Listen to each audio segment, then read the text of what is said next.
Hello lovely people, ఎలా ఉన్నారు అందరూ? ఇవాళ నేను మీకు చక్కటి మటిక్కాయ కారం ఎలా చేయాలో చూపిస్తానండి. మటిక్కాయలతో మీరు చాలా వెరైటీస్ కూరలు చేసుకుని ఉంటారు, కానీ ఇది ఒక్కసారి ట్రై చేశారంటే మీరు మళ్ళీ మళ్ళీ ఇదే చేసుకుంటారనమాట. అంత యమ్మీగా ఉంటుంది ఇది చాలా టేస్టీగా ఉంటుందండి. చక్కగా అన్నం వేడి వేడి అన్నంలో నెయ్యి వేసుకుని ఇది కలుపుకొని తింటే చాలా బాగుంటుందన్నమాట.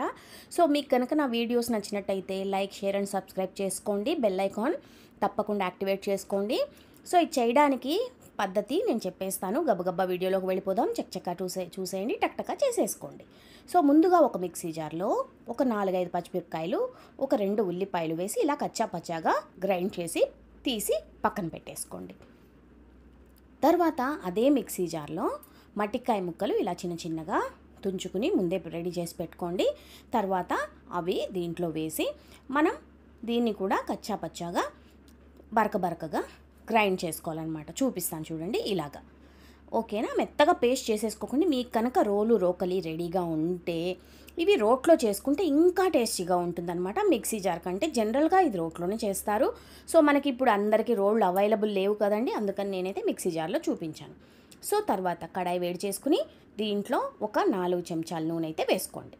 తర్వాత ఆవాలు వేసుకోండి. 1/2 చెంచా ఆవాలు, 1/2 చెంచా జీలకర్ర, కొంచెం శనగపప్పు, తర్వాత చక్కగా కరివేపాకు తుంచి అలా చల్లేసుకోండి.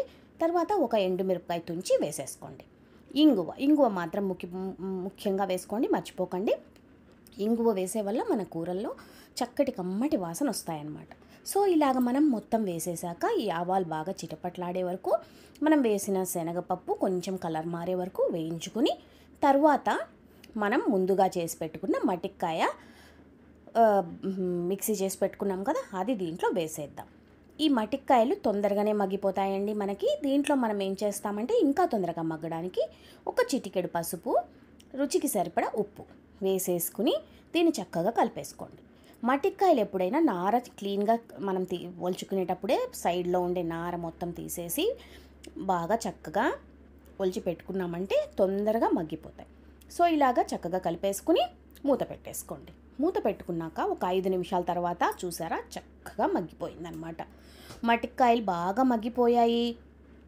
తర్వాత మనం ఇప్పుడు ఆనియన్ పేస్ట్ వేస్తాం. ముందుగా ఆనియన్ పేస్ట్ ఎందుకు వేయలేదంటే ఆనియన్స్ తొందరగా వేగిపోతాయి కదండి, ఉల్లిపాయలు తొందరగా వేగుతాయి, కానీ మటిక్కాయలు ఉడకడానికి లేట్ అవుతుంది కాబట్టి నేను తర్వాత యాడ్ చేశాను అనమాట.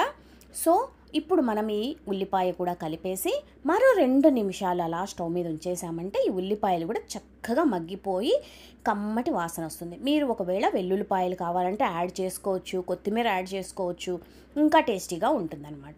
సో ఇలాగా బాగా ఉడికిపోయాక చక్కగా ప్లేట్లోకి తీసుకుని ఎంజాయ్ చేయడమేనండి.